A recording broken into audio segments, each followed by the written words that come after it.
Next chapter है हमारा, that is the application part of power electronics, speed control of Motors. इसमें हम generally speed control पढ़ेंगे Motors की with the help of power electronic devices. इसमें जो system involve होंगे, जो स्पीड कंट्रोल ऑफ मोटर्स हम मोटर्स जो इन्वॉल्व होंगी जिससे हमें स्पीड कंट्रोल करना है, वो जनरली होंगी डीसी मोटर्स और एसी मोटर्स। एसी मोटर्स में 3 phase induction motor, DC motor में आपकी DC Motors.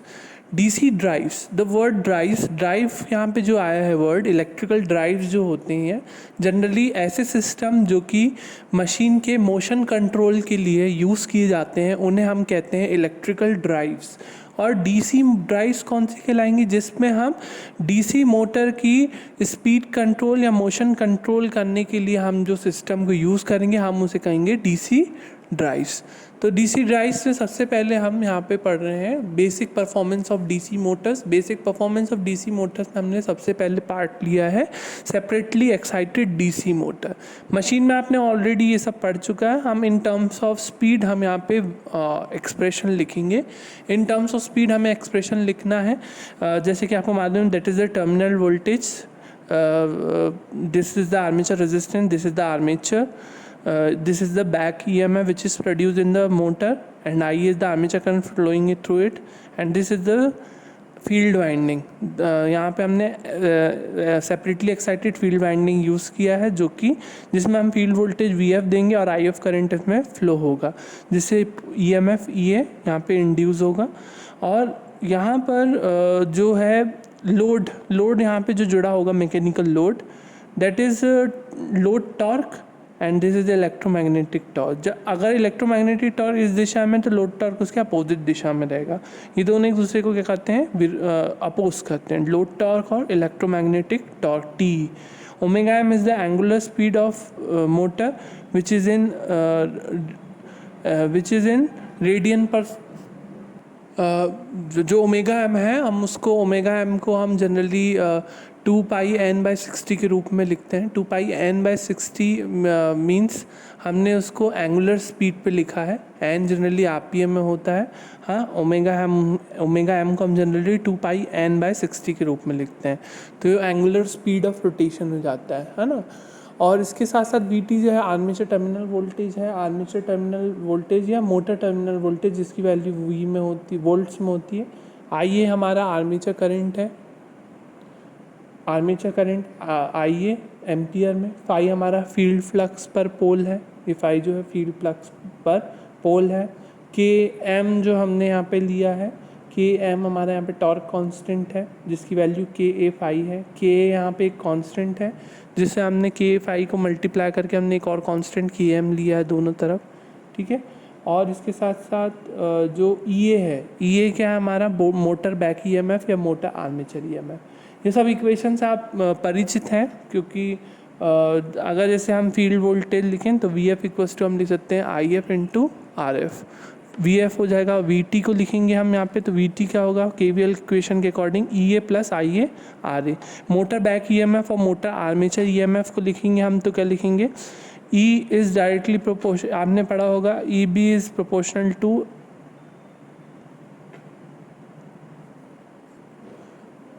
EB is directly proportional to phi N, या N इक्वल्स टू हम EB/फाई ऐसे लिखते थे, आपने मशीन में पढ़ा होगा। तो वहीं से हमने यहाँ पर हम जनरली क्या है, हम एंगुलर स्पीड ऑफ मोटर निकाल रहे हैं। यहाँ पर ओमेगा एम की वैल्यू इवेल्युएट कर रहे हैं, तो हम वही सब पैरामीटर्स और इक्वेशन यूज़ कर रहे हैं जो आप ऑलरेडी आप जानते हैं। VT equals to EA plus IA RA, क्योंकि मोटर है तो इस प्रकार की इक्वेशन होती है। और अगर जनरेटर होता था तो EG इक्वल्स टू होता था V minus IA RA। Motor back EMF है, motor armature EMF, it is directly proportional to phi N। तो फाई ओमेगा एम यहाँ पे हमने लिया है एंगुलर स्पीड। Ka कांस्टेंट है, तो Km हमने यहाँ पर Ka फाई की जगह हमने Km ले लिया यहाँ पर, तो ये होता है टॉर्क कांस्टेंट, है ना। और T इलेक्ट्रोमैग्नेटिक टॉर्क, T जो टॉर्क होता था वो फाई IA के प्रोपोर्शनल होता था, ये भी आपने पढ़ा है। तो electromagnetic torque is directly proportional to phi IA, तो टॉर्क E इक्वल्स हम लिख सकते हैं Ka फाई IA, है ना। तो इसको Ka फाई को हम फिर यहाँ पर टॉर्क कांस्टेंट Km के रूप में Km IA लिख सकते हैं, ये हमने लिखा हुआ है। Electromagnetic power is equals to क्या होता था? आपने एक एक्सप्रेशन पढ़ा होगा P = 2π/NT/60, है ना। तो वही हमने P = इलेक्ट्रोमैग्नेटिक पावर को हमने ω/m/T वॉट्स लिखा है। EA की वैल्यू km/m है।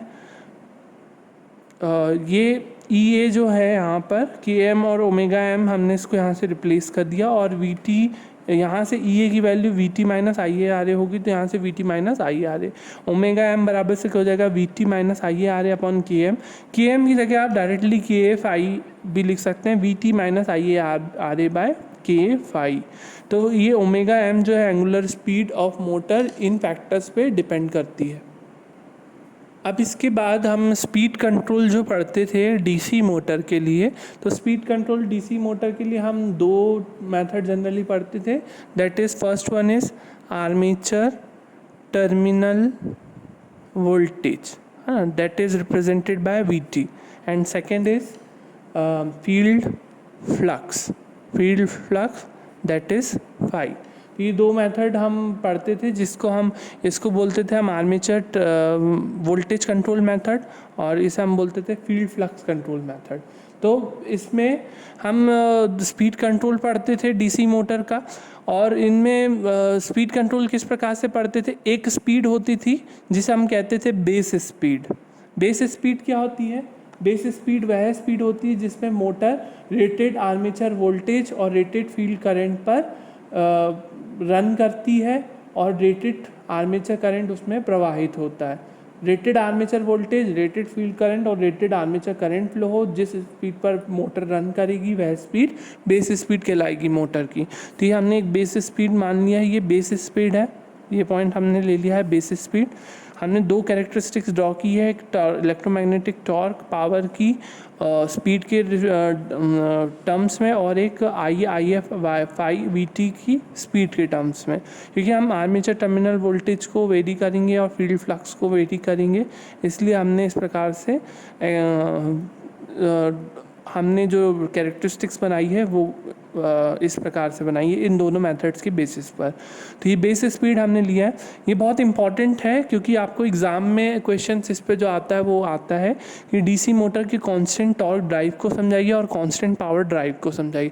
तो उसके लिए आपको ये डायग्राम का सहायता लेना पड़ेगा, और एक ये मोटर की सहायता लेना पड़ेगी। या तो सेपरेटली एक्साइटेड डीसी मोटर लो, या इसको हम सेल्फ एक्साइटेड भी कर सकते थे। शंट मोटर के लिए शंट डीसी मोटर भी इसी प्रकार से होगी, बस उसमें हमें अलग से एक्साइटेशन नहीं देना पड़ता। सेल्फ एक्साइटेशन में बस इतना सा चेंज होगा, बाकी एज इट इज़ इक्वेशंस वगैरह यही सब रहेंगी, और कैरेक्टरिस्टिक्स भी इसी प्रकार से रहेगी। डीसी सीरीज़ मोटर की थोड़ी सी अलग होगी, जो कि हम नेक्स्ट क्लास में देखेंगे।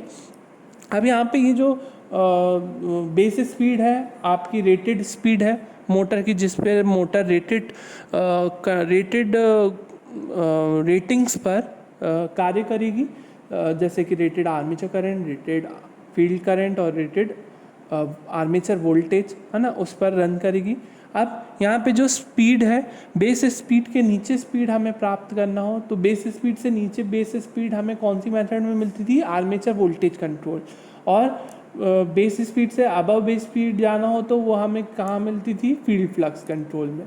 बेस स्पीड, तो हम अब सबसे पहले बेस स्पीड जो हमें कम देखना है, base speed below base speed में, अगर हम आर्मेचर टर्मिनल वोल्टेज VT की सहायता से बेस स्पीड से कम बिलो बेस स्पीड हमें प्राप्त करना हो, तो आप देख रहे हैं बिलो बेस स्पीड जो है, बिलो बेस स्पीड क्या वेरिएशन होते हैं? बिलो बेस स्पीड पे हम जनरली आर्मेचर करंट को आर्मेचर करंट IA और armature current field current IF और phi कांस्टेंट रहता है। phi कांस्टेंट रहता है तो फील्ड करंट IF भी कांस्टेंट और IA आर्मेचर करंट भी कांस्टेंट। बिलो बेस स्पीड देखना मतलब हमको इधर से देखना है ना, इधर से नहीं देखो, इधर से। तो बिलो बेस स्पीड ये हमने सभी को कांस्टेंट रखा ताकि हमारी जो टॉर्क डिमांड है वो पूरी हो सके। Torque is directly proportional to phi IA, तो इसलिए उसे IA और phi को क्या रखा? कांस्टेंट रखा, टॉर्क डिमांड को पूर्ति के लिए ये वैल्यूज़ को कांस्टेंट रखा, तो ये वैल्यू कांस्टेंट होगी तो टॉर्क भी बिलो बेस स्पीड क्या रहेगा, कांस्टेंट। देखो इस पॉइंट के पहले क्या है, torque constant, I A constant, phi constant, I F constant, but armature terminal voltage is getting dropped, है ना।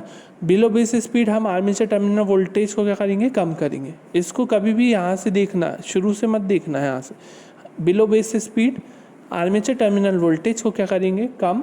आर्मेचर टर्मिनल वोल्टेज, अब यहाँ पे एक एक्सप्रेशन है आपके पास, आर्मेचर टर्मिनल वोल्टेज की वैल्यू अगर कम होती है तो ओमेगा एम क्या होगा, सॉरी ओमेगा एम भी क्या होगा, कम होगा, क्योंकि पॉजिटिव वाला कम हो रहा है ना, तो वी टी कम होगा तो ओमेगा एम मतलब स्पीड भी कम होगी, है ना। ओमेगा एम कम होगा तो उसकी वजह से जो हमने वी टी के ड्रॉप होने से हमने जो पावर है उसको भी क्या बताया, वो भी क्या होगा, कम होगा, क्योंकि पावर क्या होता है, पावर इक्वल्स टू होता है ओमेगा एम टी, है ना। तो वी टी के कम होने से ओमेगा एम कम होगा, तो ओमेगा एम के कम होने से क्या होगा, पावर, इलेक्ट्रोमैग्नेटिक पावर भी जो है वो भी क्या होगा, ड्रॉप होगा। तो पी की वैल्यू वी टी के ड्रॉप होने से ये वैल्यू कम होती जाती है। तो बिलो बेस स्पीड हमें कंट्रोल, इस प्रकार से स्पीड कंट्रोल प्राप्त होता है आर्मेचर टर्मिनल वोल्टेज की सहायता से।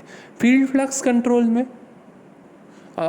फील्ड फ्लक्स कंट्रोल से पहले जो आर्मेचर वोल्टेज कंट्रोल है हमारा कांस्टेंट टॉर्क ड्राइव मेथड भी कहलाती है, क्योंकि इस दौरान टॉर्क जो है कांस्टेंट रहता है, तो कांस्टेंट टॉर्क ड्राइव भी कहलाती है। Below base speed DC drives constant torque drive कहलाती है, जिसकी कैरेक्टरिस्टिक्स कुछ इस प्रकार से हमें प्राप्त होती है।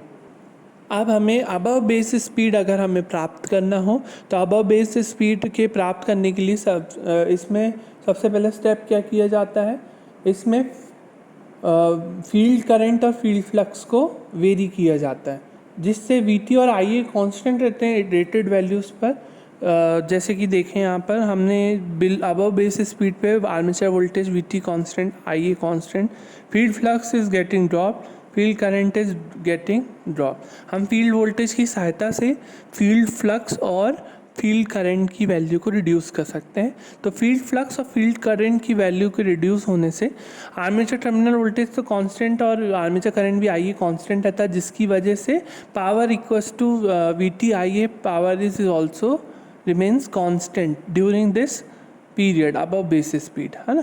तो power is constant, but field flux और फील्ड करंट के वेरी करने से क्या होता है, फील्ड फ्लक्स मतलब फील्ड फ्लक्स के कम करने से ओमेगा एम क्या होगा, बढ़ेगा। ये कम करने से ओमेगा एम बढ़ेगा, स्पीड बढ़ेगी, अबव बेस स्पीड बढ़ेगी। यहाँ पर ओमेगा एम की वैल्यू क्या होगी, बढ़ेगी, है ना। और यहाँ पर तो अब यहाँ देखें फ्लक्स डिक्रीज़ हो रहा है, तो फ्लक्स डिक्रीज़ हो रहा है तो स्पीड इंक्रीज़ हो रही है ना। फ्लक्स डिक्रीज़ स्पीड इंक्रीज़, तो फ्लक्स डिक्रीज़ स्पीड इंक्रीज़, तो एक बढ़ रहा है एक घट रहा है, तो इसके कारण से ये क्या हो जाएगा, कांस्टेंट हो जाएगा, है ना। ये बढ़ रहा है, ये घट रहा है, ये घट रहा है या ये बढ़ रहा हो, तो यहाँ पर फाई कम हो रहा है, ओमेगा एम बढ़ रहा है, तो उससे ये तो कांस्टेंट रहेगा। तो इस दौरान देखिए जब फाई घट रहा है, आई एफ घट रहा है, तो हमारा ये क्या रहेगा, कांस्टेंट रहेगा, है ना। ये कांस्टेंट है। Armature terminal voltage is also constant, यहाँ पे इसको भी हमने कांस्टेंट रखा है। आई ए भी कांस्टेंट है, ये भी कांस्टेंट है, तो वी टी ये वैल्यू क्या हो जाएगी, कांस्टेंट। परंतु टॉर्क फाई घट रहा है, तो यहाँ पर आई ए कॉन्स्टेंट है, फाई घट रहा है, तो टॉर्क की वैल्यू क्या होगी, घटेगी। तो हमने यहाँ पे देखो टॉर्क जो है अबव बेस स्पीड पर इसकी वैल्यू क्या होगी, घटेगी। Field flux I F, field flux phi और फील्ड करंट आई एफ के रिड्यूस होने से। V T I A constant है, power equals to here E A into I A, तो E A is also constant, I A is also constant, so power will remain constant above base speed. Above base speed हमें power यहाँ पे constant रहेगा और torque decrease होगा, इसलिए से हम अबव बेस स्पीड को, इस ड्राइव को हम कहते हैं कांस्टेंट पावर ड्राइव। तो कांस्टेंट पावर ड्राइव में हमें इस प्रकार से कैरेक्टरिस्टिक्स प्राप्त होती हैं। चाहे तो आप यहाँ से भी देख सकते हैं, पावर ओमेगा एम इंक्रीज हो रहा है, टी क्या हो रहा है, डिक्रीज हो रहा है, है ना। तो ये इंक्रीज ये डिक्रीज, तो उससे पावर क्या रहेगा, कांस्टेंट। तो जनरली इसलिए फील्ड फ्लक्स कंट्रोल में हमें पावर कांस्टेंट मिलता है, टॉर्क डिक्रीज होता है और फील्ड फ्लक्स और फील्ड करंट भी डिक्रीज होते हैं।